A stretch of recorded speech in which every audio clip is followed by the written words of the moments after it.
Whoa. Oh, it's falling. I'm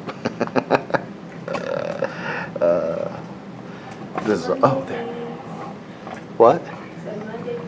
Yeah. I'm going to say that's good. Okay, so this is Monday, August 31st. August 31st. We're in first hour again. Chandler's missing, so we are 25% smarter now. I don't know because I don't do statistics. That was a stupid thing. I'm going to start over. Nah, I'm not. It's okay. All right, listen. Raylan and Gracie are here, and you are at home if you're watching this video.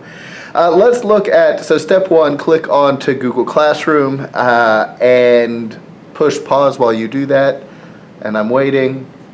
And now you're on Google Classroom. So let's just take a look at the week, or at least the day. So make sure that you check in on the daily attendance. And then if you see at the top, you will see a thing that says Jason Paris posted a new assignment, Curious Incident of the Dog in the Nighttime. So let's click on that and look at the instructions. So I'm very excited about this. This play is really incredible, and the high school kids are going to read that this week, just like we did Bobby Wilson. If you're in 8th grade, you're going to keep working with Bobby Wilson.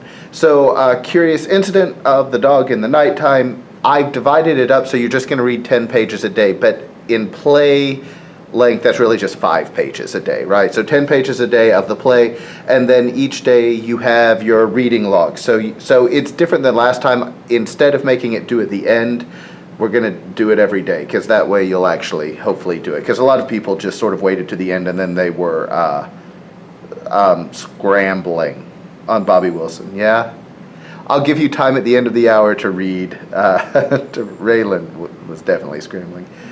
You'll have time at the end of the hour to read a little bit today, but today's the only time you'll probably have to read in class. All right, so let's go back. So that's this week. Make sure you read Curious Incident every day. If you're in high school, if you're an 8th grader, then I'll get to that at a later video or when I see you today. Then, if you go down to, this is what we're doing today, the Let's Play Twister. Here's the thing. Let me talk to you for a second before we do this. We talked last week, or no, on Monday, like the very first Monday, we talked about how you know how to say things, right? Don't go ahead yet. We talked about how you know how to say things, right? And this week I want to deal with how you know things, right? Like, so obviously, so when we talked about how you know what to say, we talked about how your brain's just sort of sitting there in your skull waiting to get information, and then it will express the meaning that it makes from that information that it's getting from your body, right? So I'm cold is making meaning of the situation you're in, or whatever, if you said that. So now I want to talk about how you know things. So how do you know things? I don't know how to answer that question. Name something that you know. I know my favorite color is red. Okay, so you know your favorite color is red. Let's take it out of opinions, like, or not opinions, but like personal preferences. Let's talk about like a fact that you know. I know 2 + 2 is 4. Okay, so 2 + 2 is 4. Raylan, do you agree with that? Yeah. Okay, you at home, do you agree with that? Sure you do. You can't answer, but answer back. It's just like Dora the Explorer. I'll wait. Yes. So here's the thing. Yeah, you know 2 + 2 is 4. You know that for a fact. How do you know that? I learned it. You learned it. So where did you, right, how did they know it? Where did you learn it? Probably in like Maybe it's wrong. a child, like a grade you learn addition. Yeah, where have you learned? Oh, Chandler just walked in. Thank God. Oh, thank heavens. Thank What grade do you learn heavens. 2 + 2 is? What 2 + 2 is? Is it first? More like kindergarten. Kindergarten. I was gonna say kindergarten. I mean, if you have good parents, you probably learn when you're like Yeah. 3, or like before you go to school, because they're like, let's do +2. That's exactly right. So let me ask you this. If I asked you to prove it to me, you could prove that to me, right? I mean, You could prove that there's fact to one- me. one. Wait, prove the fact of what? That 2 + 2 = 4. How do you? How would Yeah, you you prove? could, Yeah, because- how would you prove it to me right now in this room? Yeah, Shayla. Like, look up mathematical, like, theory of, like, whatever adding is. Right. You could also just demonstrate it really quickly, right? Here You, are two chairs. right, here are I'm two taking chairs. two I'm going to chairs. take those 2 chairs. Now I have a bundle of 4 chairs, right? How can you prove that it's 4 though? Well, because we agree on the language, right? Like that's the 1, only thing. 2. Yeah. Yeah. Plus, if you draw 4, you get 1, 2, 3, 4. Look at that. 1, 2, 3, 4, 5. I just blew your mind, right? I know 6 is harder. I'm making that up. I don't even know if that's really what that means. All right, listen, let's move on. I want to tell you a story about this summer. I went for a walk. I stepped out of my door and I heard thunder crash, right? And I thought, oh, maybe I can't go for a walk. And so I checked all 3 of my weather apps, and all 3 of them agreed. They don't always agree, but in this case, they agreed that the storm that I heard was moving away from my location, right? So I thought, okay, I can go for this walk. So then I get a mile from my house and lightning strikes, it seems like from me to Raylan, like bam, right? And I'm out on the road and I'm thinking, well, yeah, I'm gonna die. That's what I thought. And I was like, it's okay, it's pretty, it's nature.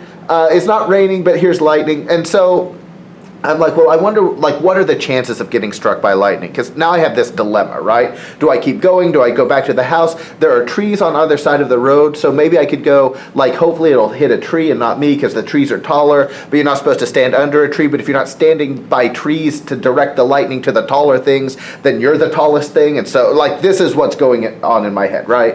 And so I get on my phone to, like, statistics, like how likely am I going to get struck by lightning today? But then I remembered something that I heard a long time ago, which probably isn't true, so don't take my word for it, but the thing that I heard was that, like, lightning will follow cell signals to you, right? And that's probably not true. It's worth looking up. But then I put my phone away. I didn't know. But then it's a constant cell signal, right? So I might as well look up the stats. I don't think it is. Don't look it up yet. Here's the thing. So then I keep walking. I get 2 miles away from my house, and it just starts pouring, right? It's just pouring. So I walk back in pouring rain, and I'm totally soaked. Like, I can't tell the difference between me and the rain. So I get home. I'm very wet. But this sparks this question in my head. I'm like, I wonder, like, what are the chances that a tornado will strike any given location, like any specific location? What are the chances? Like, can you determine that?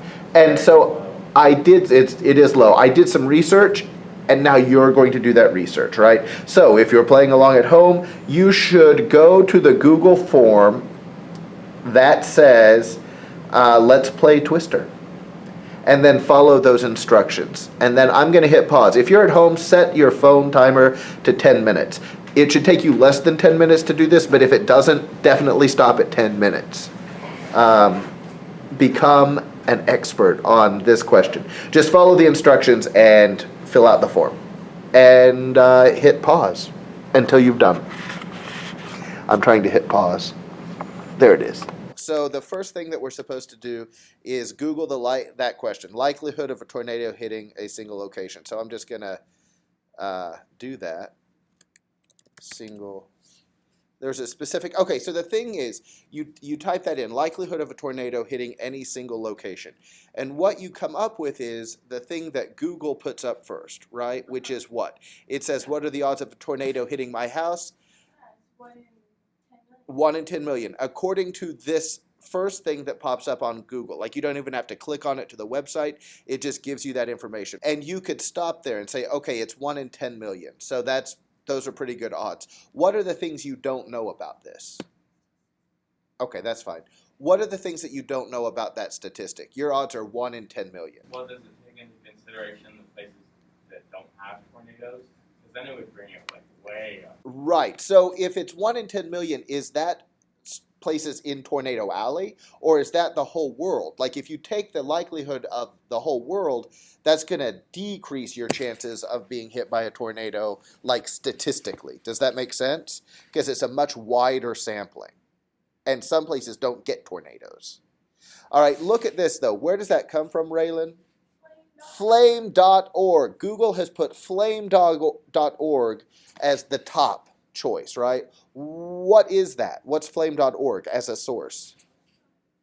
Yeah, it's a website. It immediately makes me question, like, is this I was just gonna try to do this myself with math, but I don't know. Yeah, don't do it. It'll be easier in a second.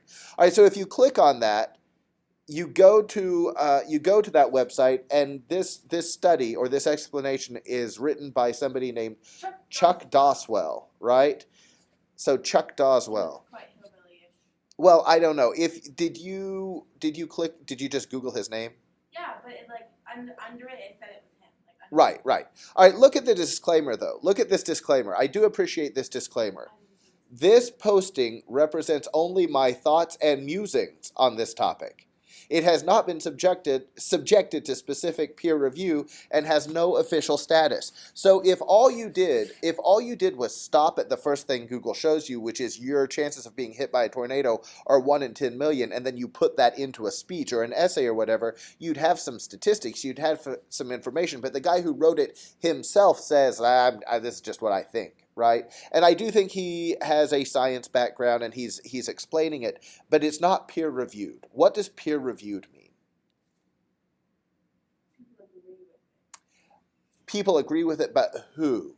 Science. Other scientists, right. Good. I forgot to turn this back on. That's okay, I'm screen recording. All right, so there's that. And then if you Google him, you come up with this Guy sitting in a field. a guy sitting in a field in a chair, this guy, Yep. right? Chuck Doswell. That guy. I put 4. And he seems legit, right? And he probably is. He's probably great. But as a source, I would suggest this is not the place to go to find this information, because he has the integrity at least to say this isn't peer reviewed, and so it's not official. It's just based on my understanding of weather. And so that's all I want to point out to you today, because I'm going to give you the rest of the time to read the assignment. But it is important that you understand that. Here's my question, and it may take some research also. Why is that the first thing that comes up when you type in what I typed in? This website that isn't official. It's just a guy. Flame.org. It's just something. It's simple. It's simple. It's a simple explanation. It's good enough for most people, right? And the more people that click on it, Google recommends it more. Right. So the more people click on it, the algorithm says, "Oh, this must be the right one." But is it? Maybe, right? So the point is, we're going to study research this week because it's important in speech and debate and just life. And it's also important to realize that Google may not be your friend all of the time. You've got to also use your brain. All right, that's it. Here's what you're going to do today. Go to Curious Incident, read the first 10 pages. You have, plenty of time to do that, and you can probably do the form as well. But also remember that the form sometimes, you don't want to get caught in the middle of the form when the bell rings.